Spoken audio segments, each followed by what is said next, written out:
the temptation to virtualize our lovers, to virtualize sex, to virtualize relationships, to virtualize friendship, that is a cheaper and more efficient way for people's needs to be quote unquote met, but it's not really going to meet their needs, right? And so we have to get into that question. I mean, if I say that out loud, if you just notice your reaction, does that feel like a good world that you want to live in?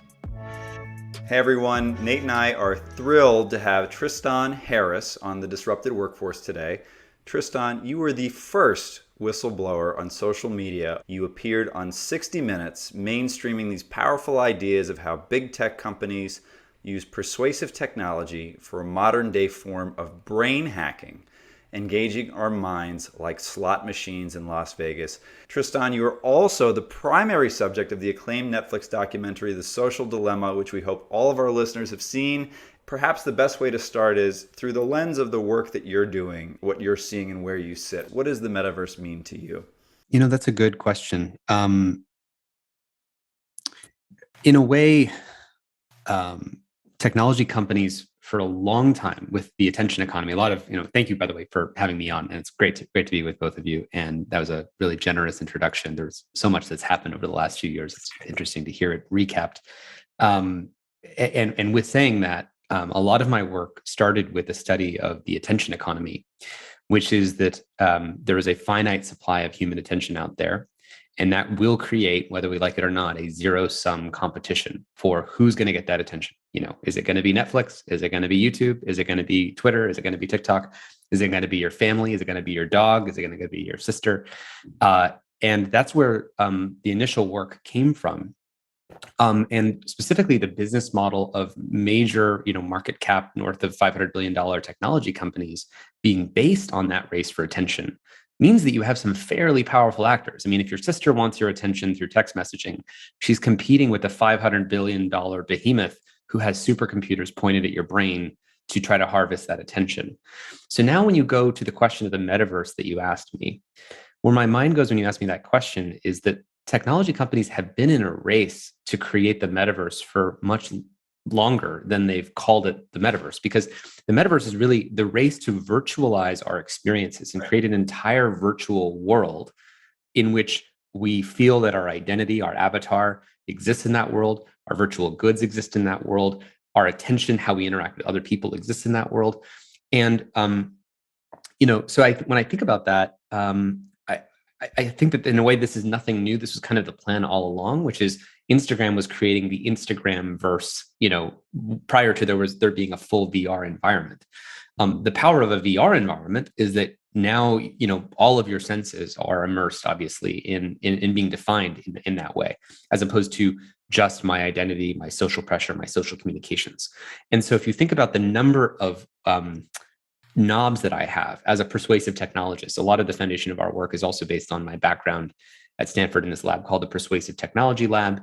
And in general, this discipline of persuasive technology, which is how do I get access to these lower level levers of the human mind so I can influence more aspects of your experience? Well, if I can influence your social communications, if I can influence your avatar, your identity, your self-image with beautification filters, if I can access, the dopamine sort of slot machine, pieces of your mind, those are more knobs that I have access to. And the more knobs I have access to, the more I can control your experience. Well, metaverse is just the increasing extension of even more of those knobs where I get higher bit rate, higher immersion, et cetera.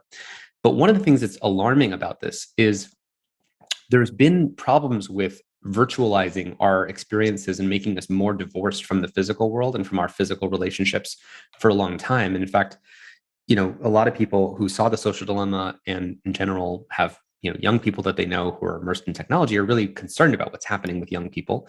And The Social Dilemma profiled how high depressive symptoms for teenagers, specifically teenage girls, get kind of the worst of it, but it really affects all teenagers in different ways.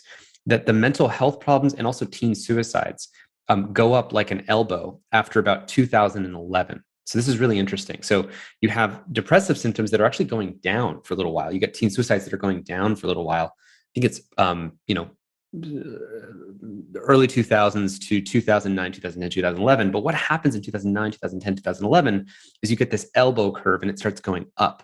And the reason I'm pointing to this is what happened in 2010, 2011 We didn't get social media where we didn't have social media in 2010, 2011. We already had Instagram. We already had Facebook. We already had Twitter. What changed was the fact that it went mobile. This is really interesting, right? You get the combination of Instagram and being immersed on a mobile phone. So now with that, what I'm trying to get at there is that's kind of when the metaverse begins, because now instead of Instagram being something that I use on a desktop product, or Facebook, something I use on a desktop, in which it's not my 24/7 reality constructing infrastructure. But when suddenly social media becomes on the mobile phone, and I'm using it to check, it's my way of relating in the world. It's my way of accessing customers if I'm a small business. When it becomes the primary way that I define my reality, which it starts to do after 2011, that's when we see the mental health symptoms of kids show up.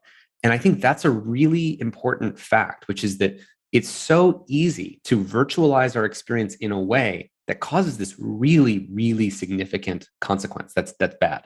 And I think that speaks to the power and the danger of virtualizing people's experiences, that if you don't get that right, because you have that much power of dominating people's experience, you can cause real harm. That's really well said. And I think one of the things that you and your colleague, Daniel Schmachtenberger, have been talking about is this idea of how powerful it is because of AI and because of our inability to understand what is real and versus what is fake on social media, that becomes, in my mind, and I wonder if you would agree, exponentially more dangerous in an XR or in a metaverse world where you're completely immersed and you don't know if the person that you're talking to, is it a real human being or is it an AI? I mean, things can get really, really blurry in that sense. If you could speak a little bit to that through the lens of the metaverse, and again, what we're talking about is another leap in technology. You pointed to the mobile phone. Now we're talking about the rise of the virtual headset, and what does that mean? Yeah. There's a few things there. What you're bringing to mind is my co-founder, Asa Raskin, whose father actually invented the Macintosh project at Apple, Jeff Raskin. He's my co-founder of the Center for Humane Technology, and he often uses this phrase that as technology progresses, reality will get more virtual because there's an incentive, and it's much cheaper to virtualize our reality than to actually have to do things with physical atoms. You have to move around. And friends who are physical in the physical world are much harder to access and not always available. But what if I could create virtual friends, virtual chatbots? In China, there's a chatbot called Xiaoice. I'm probably pronouncing that wrong, but it's a very popular chatbot, has hundreds of millions of users. And I think something like 10 to 15% of young people who have this chatbot have said, "I love you" to their chatbot. Wow. And it becomes their primary relationship of support, because when you're sitting there by yourself, you can't leave your home, and you want friends, but your friends aren't always available. In fact, they're all busy kind of getting sucked into their rabbit holes on social media. And as we increase the number of friends we have, we spread ourselves more thin. So we can't respond to all those messages from all those people. And so people then, if you compare a real person's availability to a chatbot's availability, the chatbot's going to outcompete eventually as it gets better and better. And with things like GPT-3, for audience members that you have who may not know, GPT-3 is the new technology that allows you to basically synthesize text that passes the Turing test, meaning text that will make you believe that it was generated by a human, even though it's generated by machines. So you can have these long form conversations with a bot that actually feel indistinguishable or better than human. And that is going to be a major application that emerges. And so as this progresses, we're going to have, you have virtual romantic partners. There's already these sort of sex bots where you can basically have, and it's one of the biggest classic, as you get a new technology, what is the first movie adoption? Her. The movie Her. Yeah, absolutely. That. Yeah, and classically, as any new technology invents, I think, invented, whether it was Google search, one of the biggest first use cases was porn. When it's live streaming video, one of the biggest first use cases was porn. And then when you get virtual reality, one of the biggest first use cases is going to be sex and porn, right? Yeah. And so I think the temptation to virtualize our lovers, to virtualize sex, to virtualize relationships, to virtualize friendship, that is a cheaper and more efficient way for people's needs to be, quote unquote, met, but it's not really going to meet their needs, right? And so we have to get into that question. I mean, if I say that out loud, if you just notice your reactions, does that feel like a good world that you want to live in? Like, just for listeners, right? Fundamentally, the reason why we're talking to you today is because we're concerned, and it's to separate two things. It's not the concern with innovation. It's not the concern with technology. Those things are amazing and are radically reshaping the human experience in amazing ways. At the same time, there's the shadow side of it. If you sort of lose track of your reality and you lose track of your identity wrapped up inside of this digital world, then who are you and who are we and what have we become? That's a concerning conversation, which is why, we're here and why you're doing the work that you're doing. Yeah, completely. Well, and there was a second thing that you'd said a second ago, Alex, which was on the E.O. Wilson quote, that the fundamental problem of humanity is we have Paleolithic emotions or brains. So we have ancient brains that were crafted on the savannah. We have medieval institutions that come from the 18th, 19th century. And then we have accelerating godlike technology from the 21st century. So what happens when your steering wheel is built for an 18th century world, meaning your institutions are steering, but you're building technology or cars that are going, orders of magnitude faster than your institutions can steer or appraise of what's happening. And as Daniel Schmachtenberger, my colleague who you quoted, has said, you can't have the power of gods without the love, wisdom, and prudence of gods. If you think about it, like, imagine that I democratize Zeus-like powers in everyone's hands. So now you're walking around with the capacity to control things at the scale of Zeus, but you don't know that. You don't have the I would wisdom. like that better than having a set of powers. For sure. Yeah. For sure. Well, it depends on probably what Zeus powers we're talking about. But a metaphor that I've used is, imagine you're Zeus and you bump your elbow, but you don't think that you're Zeus. So when you bump your elbow, you actually just scorched half of Earth with a lightning bolt, right? And because you have more power than you're self-appraising of your capacity, which means that in a blind spot, because all of us have blind spots, but if you're a god with blind spots, then in that blind spot, you can do horrible, massive damage, right? And you can do it exponentially bigger, exponentially faster, and at larger scope. So even though that's a metaphor, instead of Zeus actually scorching Earth with his godlike powers, we have Zuckerberg, who is effectively a god of human consequences, right? He's created this brain implant, and these services collectively represent kind of a psychological brain implant in the total civilizational brain of humanity. And it rewires the communication patterns between people. It rewires conditions and patterns, new patterns of human behavior. And when he created that brain implant and he created WhatsApp in Brazil, and there's sort of these sharing networks, well, it actually led to a total switch of the electoral outcome, where you got Jair Bolsonaro elected in Brazil. And Jair Bolsonaro is sort of a populist leader who actually said, we don't care about the Amazon. We're going to just like maximize the deforestation in the Amazon. We're going to have these policies that are just pro the economy and anti-Amazon. So now this metaphor of Zeus having the power of gods and scorching Earth by accident, well, Zuckerberg had the power of gods, created these services that then actually caused an electoral outcome that wasn't the native will of the people. That election was like 90% misinformation in some surveys that were done prior to that result. And there's a bunch of good research on this that I can point listeners to. Wow. And so I'm just trying to make this concrete, that in this case, you do this thing you think is positive for the world, which is you create these ability for people to share with each other. But it wasn't that I can message one person on WhatsApp. It was these viral sharing networks where one person could message to thousands of people and then instant reshare to another thousands of people. And I think virality, we're going to look back on and say that was an exponential technology. That was actually a power of God's. Because previously, the number of people who could access 1 million followers online, 1 million listeners, 1 million audience members, were only TV stations or radio stations.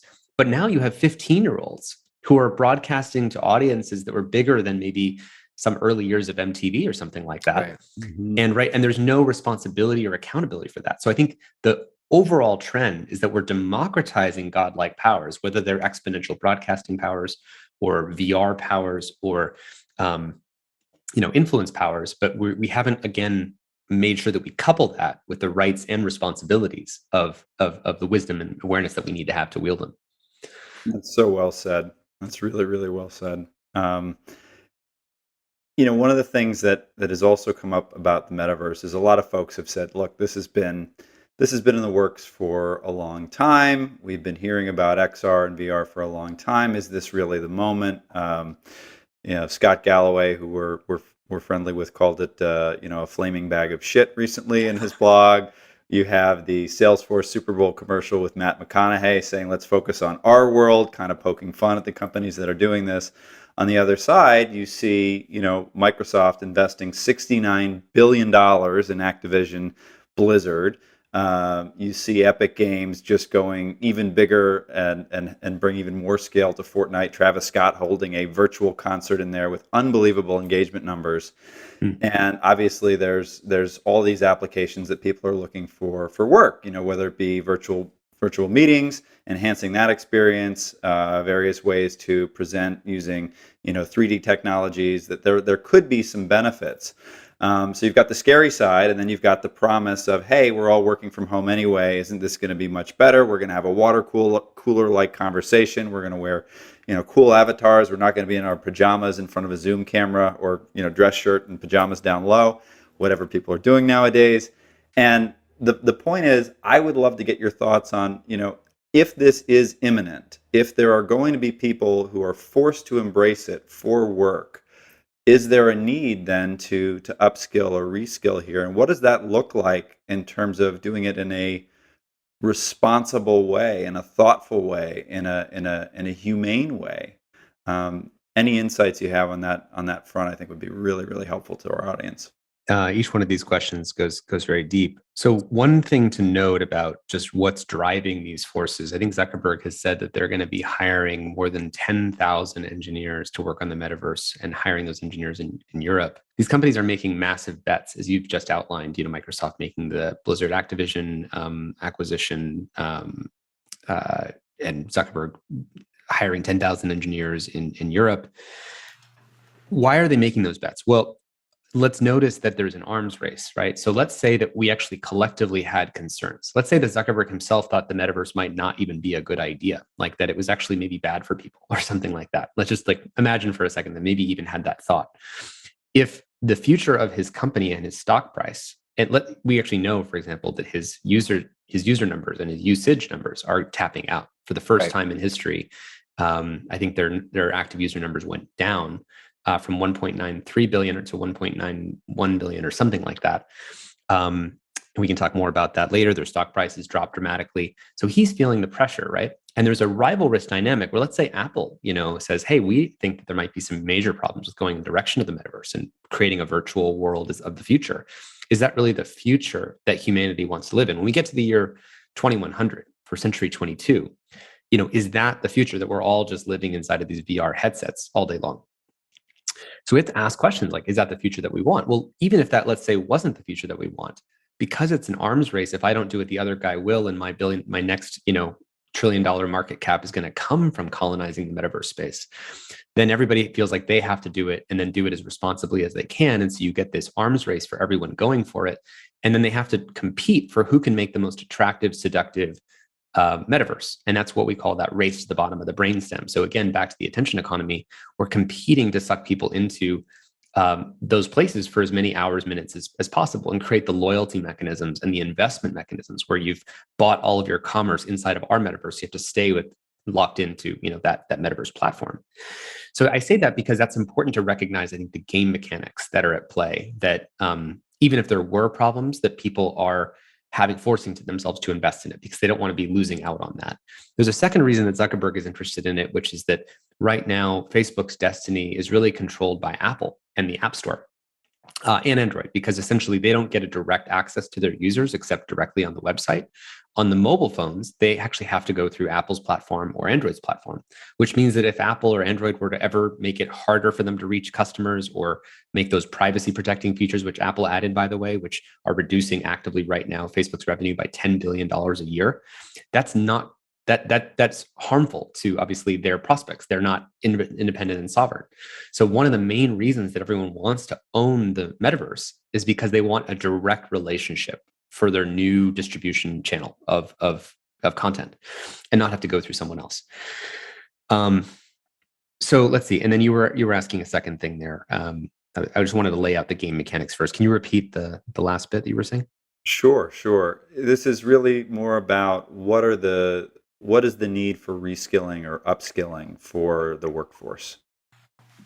Yeah, From a well, I mean, with a lens on humanity, how did you do this in a responsible way? How do you operate in the metaverse in a skilled and responsible way? yeah, well, I mean, speaking very humbly, I have not spent my career working on virtual reality design patterns and understanding what makes those environments, the ergonomics of staying in that experience for hours a day and not feeling sick or nauseous, for example.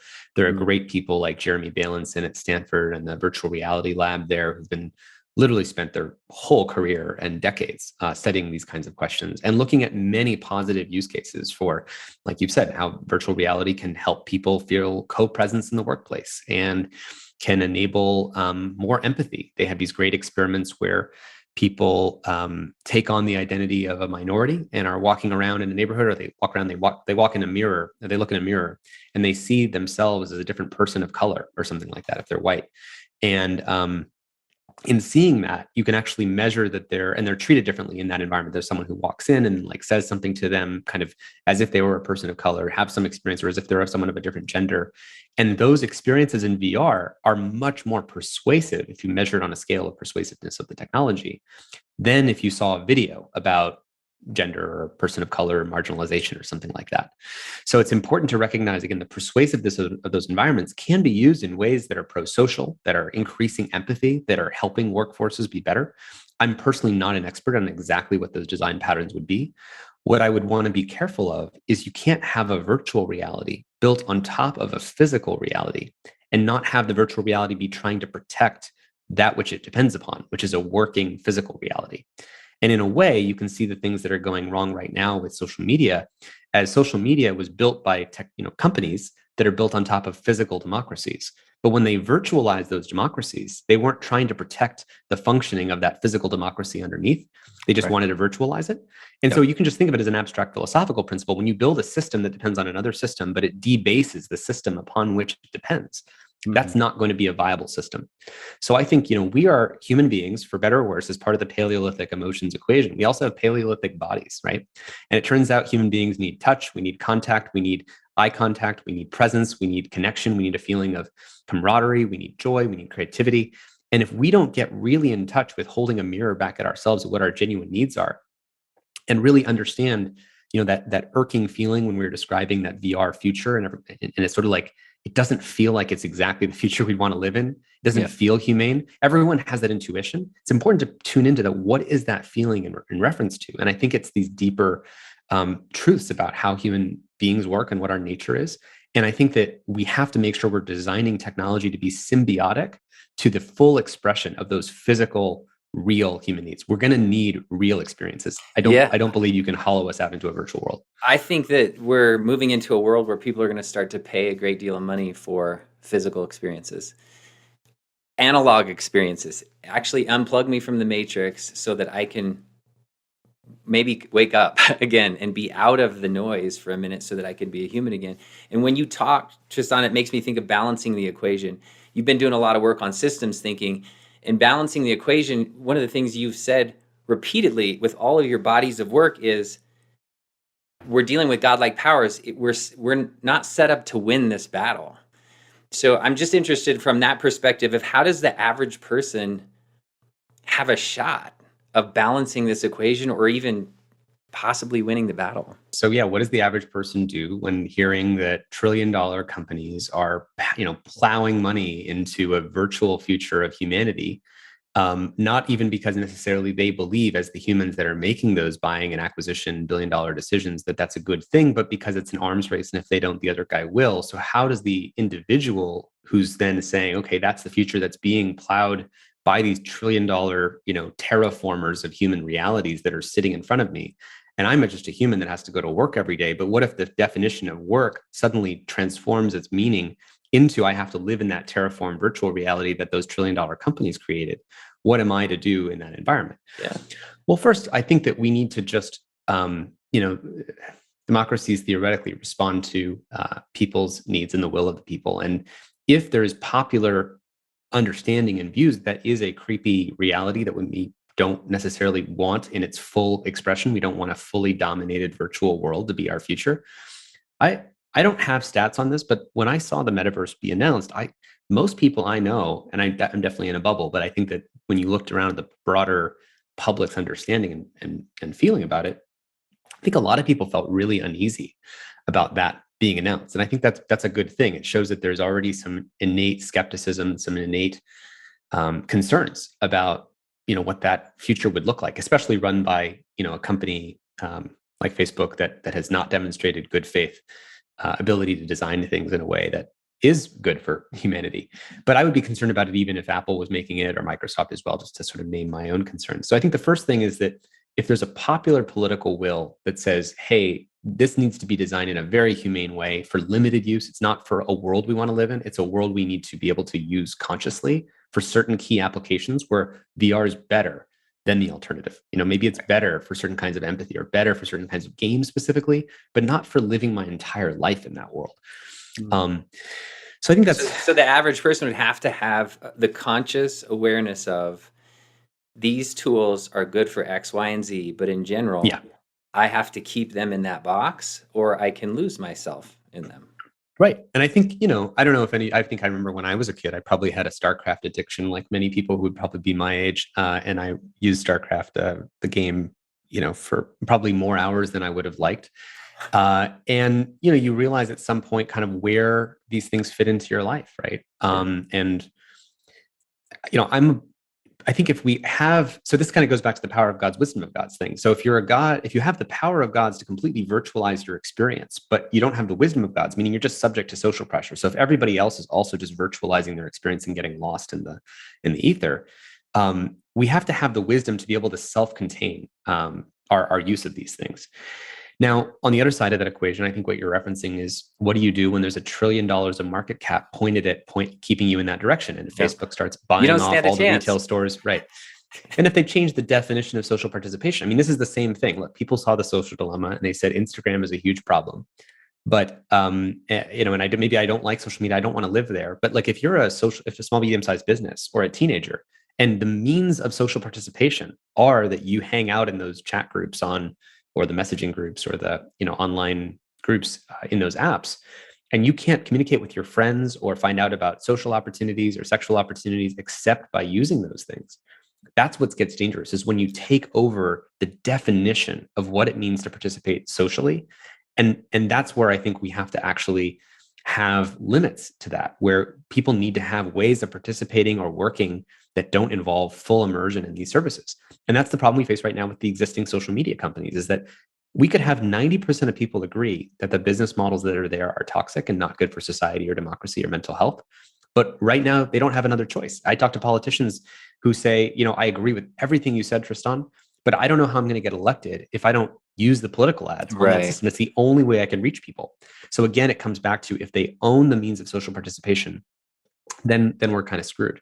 And so that's why I think we have to have a balance. And just like, there's a great book by Kate Raworth called Donut Economics, which is our economic system has to live within the planetary boundaries of the biosphere. If you're over extracting beyond the regenerative and depletion capacities of the biosphere, that's going to break that system at some point. And I think that just like there's a biosphere, and it's not like we're saying don't deforest and get trees and turn trees into 2x4s. Let's do that, but let's do that within the regenerative capacities of what we need the Earth to do as a regenerative system. Right. Similarly, we're not saying let's not virtualize our experiences, but let's not virtualize to the degree that we've alienated people from themselves and from their ability to stay connected as human beings. We know that when people are more isolated, one of the best predictors of whether you'll believe in a conspiracy theory is whether you already believe in one conspiracy theory. And it's never been easier to isolate people, which is also a predictor of your sort of susceptibility to conspiracies. And the more you play that, again, it's just, it gets us away from ourselves. So anyway, I think that's one of the areas where we have to respect the kind of human societal boundaries that make society function, and then stay within those boundaries. And we can virtualize on top, but not fully. Yeah, and then just to your point on early indicators, we just ran the largest experiment in the history of the world to virtualize the world, to run our businesses and our lives online. Yeah.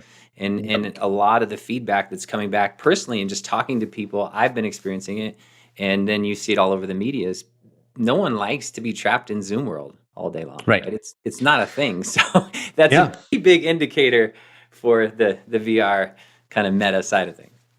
Yeah, completely. And it's we can have everything has trade-offs. So we like the fact that it grants us this ability to stay at home and maybe be closer with our families and have the remote work possibility, right? That's But in balance, right? And so it's interesting when we have these hybrid approaches where you have companies who have a partial, being in the office and then partially working from home, and then just having a balanced life and a balanced day. And I think that balanced um, notion is what we need also with an economy. We need an economy that's balanced with the biosphere, not an economy that's over tilts us away from planetary overshoot and gives us climate change. In the same way that if we have attention economies that are too virtualized as opposed to physicalized, they can, overshoot us into the human downgrading world of addicted, distracted, polarized, narcissistic, and misinformed. Those are all adjectives of when you over extract into the virtual world.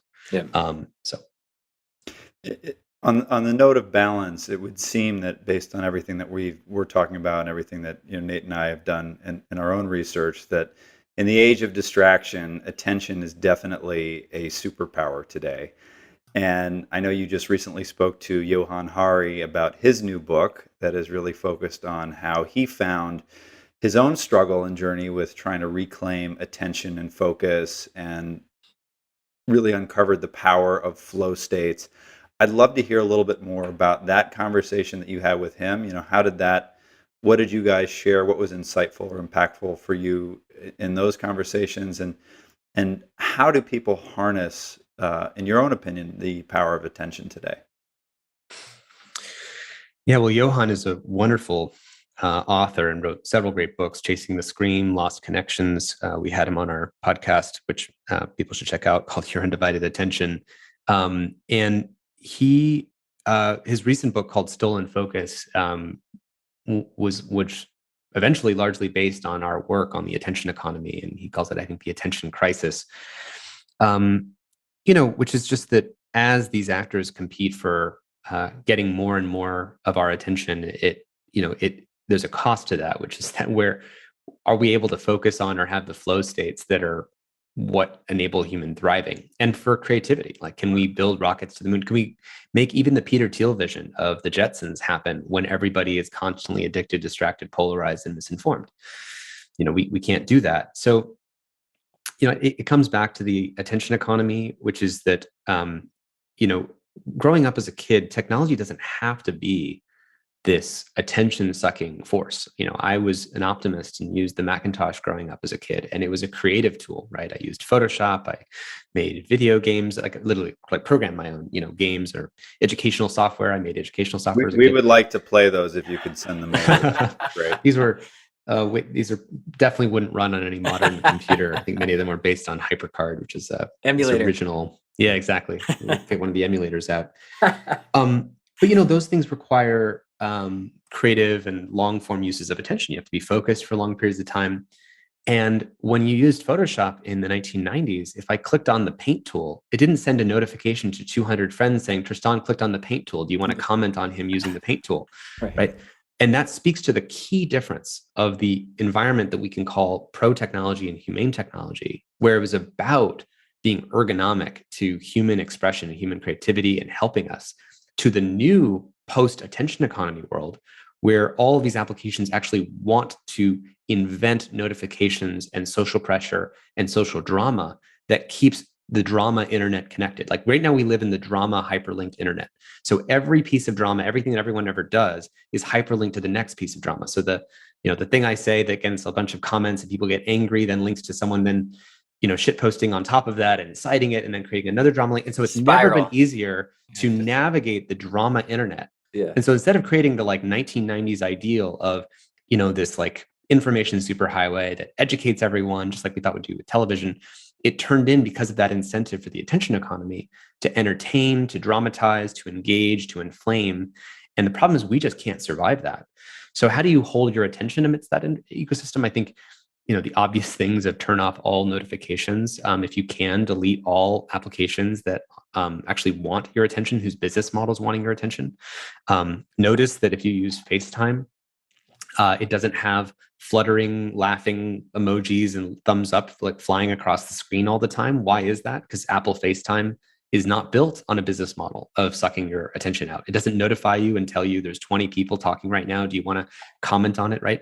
And so again, it's that I key was difference. impressed that Apple now has a focus mode for text messages. Notify people that you're in your focus mode. I was like, wow, this is amazing. This is a step forward. And Actually, yeah, that's a great example, actually, and not to toot my own horn a bit, but that was I actually had designed that exact interface in a 2013 TED Talk about distraction, Okay. and Apple finally implemented the exact design, which is that you could go into a focus mode, knowing though that the person, if it's really important, can keep escalating it if it's genuinely worth your attention, because it'll tell the other person, hey, this person's focused right now. So if you send them this message, they're not going to see it. But if you want to, you can consciously escalate it. So you're flipping the default setting from every message I send is an immediate, like, shove a message into my brain and immediately notify me, to default, it holds it behind a wall, but you can still consciously move it across that wall. And those are examples of really creating. been exploiting the escalation function on my phone recently, so we know a Right. little bit about that. Yeah. Well, that is one of the challenges, right? Is that as we move forward in the attention economy, distracted world, we become so used to instant access that Yes. even when these barriers exist, we're like, get out of my way. I still want to escalate it to this person's attention. Yes.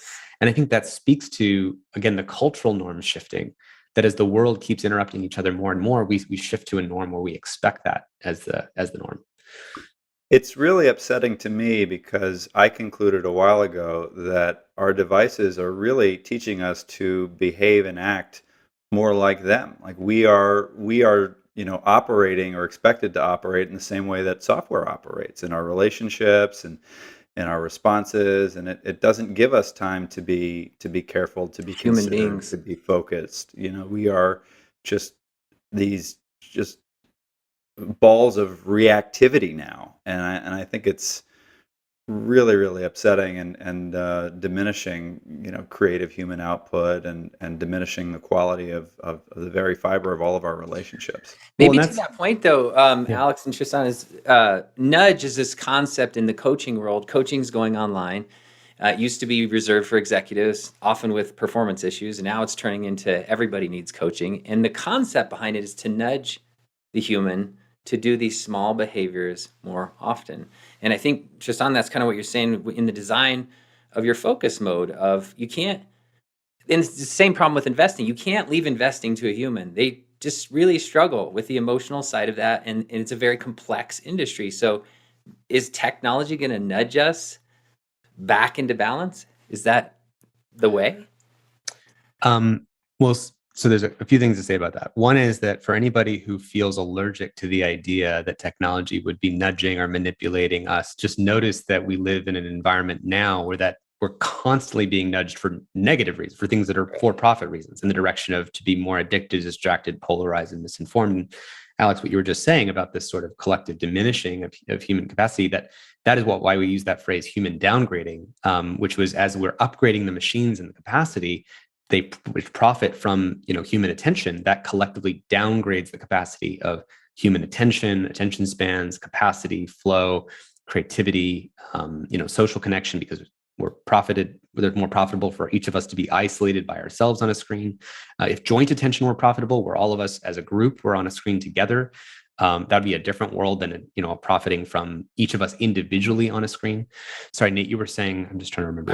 I was in the line of nudging, but nudging for good is kind of what you're saying, is because we're so we can't compete with $1 trillion organization. So is it possible that there's a field of technology that is called out as technology for good, B Corp type stuff, and the inner workings, the design, the code are all built to help us nudge back into balance and actually illuminate, hey, you're out of whack, Nate. You're way off the radar on where you should be. Pull back. Here's how you can do it. And, Technology for human upgrading. yeah, human upgrading. Yeah, that's vaguely indirectly what we're pointing the phrase humane technology at supporting, which is to be in line with deepening human sovereignty and helping us express the higher angels of our nature instead of the lower angels of our nature. And you might say, well, how could Facebook or TikTok ever be in the domain of nudging us for good? Because their business models are nudging us for attention and engagement. And so we have to immediately make a distinction between who could nudge us for good and who can't. So Yes. anybody whose business model is attention, they can't do it. They're not going to be on our team. I think of it like a sidekick. Yuval Harari, the author of Sapiens, and I have talked about this many times, but technology that can be a sidekick to our deeper, higher values and our higher angels of our nature is possible, but it would have to come from the companies whose business models are not that. Specifically, Apple with the design of iOS and Android. And I'll give you, a few concrete examples. You used to wake up and your phone just had all the notifications from last night right there on your phone, right? And anytime you looked at it, anytime during the day or night, it would be the same interface. And they were saying, hey, that's actually kind of a problem, because when people wake up in the morning, shouldn't we kind of have this more slowly waking up and getting back into your day kind of mode? So they introduced this sort of, going to bed feature, and then the kind of waking up. And there's sort of a little mini wall that kind of hides things before you say, okay, yes, I'm finally awake. I'm like dismissing the alarm, and then I like get past that wall, and then things kind of flow into your environment after that point. And I think that's an example of trying to design things in a slightly more humane way, where you're nudging people so that you don't just every time you look at your phone at 2, 3 in the morning, see all these like notifications that could be dramatic or, wake your mind up and make it hard to go back to bed. They could say, hey, we're going to nudge to hold those things back a little bit. And that's a good example, by the way, of the principle we were talking about earlier of designing for not just the planetary boundaries, but the human life boundaries.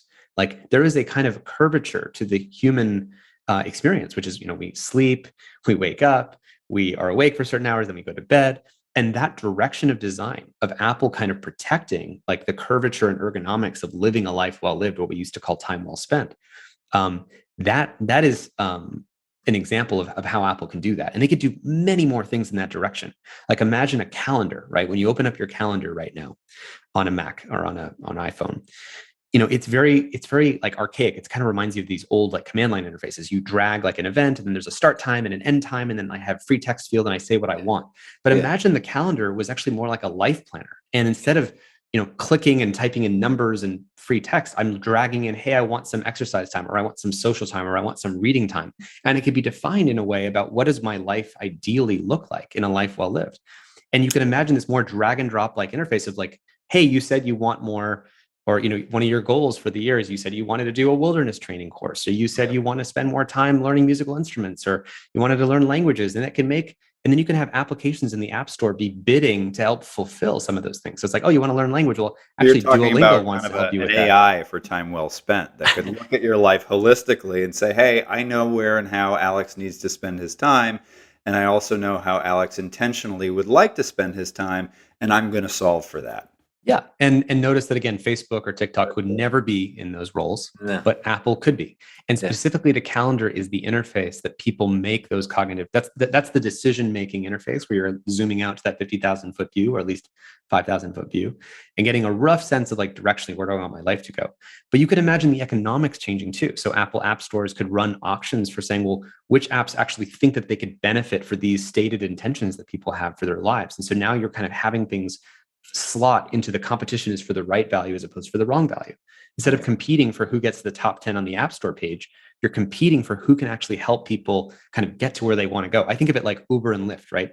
That at the end of the day, that competition is for who can move me in space and time from like location A to location B for the cheapest price for the most immediate availability. But we need Uber and Lyft for kind of the navigation of our life values. How can our lives start to look more aligned with the lives that we want to live, and have the auction and the competition be set in accordance with serving that alignment? So that's really you're kind of already there. Since you're already there, Tristan, I'm just going to ask you this and I'm not trying to make this about technology, but is Web3, does it potentially have that place where people can get control of their privacy again? You can have the open internet as it was intended to be. It's not under the control of big tech, and people can start to reinvent those kind of economies where you could literally create, a blockchain token economy that rewards people for being more human and helping others be more human. And I know how ridiculous that sounds. Now you've just created another technology to help balance the scales. But does Web3 kind of have that promise? I think there's different aspects that you're bringing up here, because on the one hand, getting ourselves off of toxic business models in which the infinite aggregating of people's data to manipulate them for profit. So treating you as the product and not the user, Right. is one of the things that you can flip there. But I will say that again, a lot of the things that got us here are just personalizing information for people based on whatever was most engaging. If you encode that in some decentralized product that still does that, whatever's most engaging, you scroll for an infinite feed, but now it's not owned by some big company. If it's still organized in that engagement for profit or engagement for personalization model, even if it's not necessarily fully funded that way, it's still going to have some of those problems. So I want to name that, right? Just the decentralization doesn't automatically open up the escape hatch and we're suddenly in some utopia where tech is actually strengthening democracy, helping us focus on our attention on things that enable us to make better decisions in open societies. It doesn't do that. I think what you said about the incentives is a more interesting area, where how could the Web3 community be designing incentives that are aligning that which is shown to us with that which fulfills our intentions. As some people say, don't focus on our attention, but serve our intentions. Also our collective intentions, not just individuals. There's some nuances here because, if people just personalize their news feeds for their intentions, that doesn't necessarily mean that a democracy works, because everyone still has their own fragmented intentions. So we have to balance the collectivist with the personal. And I think people often say, like, oh, we should just have a marketplace of newsfeed rankers so that now everybody has their own custom idea of how do they want to rank their news. That could be actually a disaster in a certain sense, because now everyone gets their own even hyper filtered reality, right? So we have to balance these values very carefully. But I think, if anything, we need the Web3 community thinking about this in the right way so that they don't reinvent and make the same mistakes that got us here. No one at Facebook or Twitter thought that building their services was going to ruin democracy or over fragment our reality and make it impossible to make decisions. We have to make sure the Web3 community doesn't make the same mistakes. Tristan, I know you got to drop in just a minute, and this has been fantastic. I'm wondering if we could just do a really quick lightning round of a few questions at the end. Speed round. Fantastic. Okay. Nate, why don't you kick us off? All right. What book are you reading right now that has you totally engrossed? I'm often the dark bearer of dark news. I'm reading 2 books on how civil wars start and how to stop them, and in the US, because I'm most concerned, honestly, about how social media can be basically a civil war for profit model that causes people to be paid in more likes and more followers, the more creatively they're able to shitpost on their fellow countrymen and women. So can you run a democracy on Civil War coin, now on Coinbase? Like, no, we can't do that. God. So that's the book. It's actually a fantastic book by Barbara F. Walter. I highly recommend it. Thank you. Thank you. If you made Social Dilemma 2, what would it be about? Oh, that's a great question. I think the answer to the social dilemma is human connection. I really do.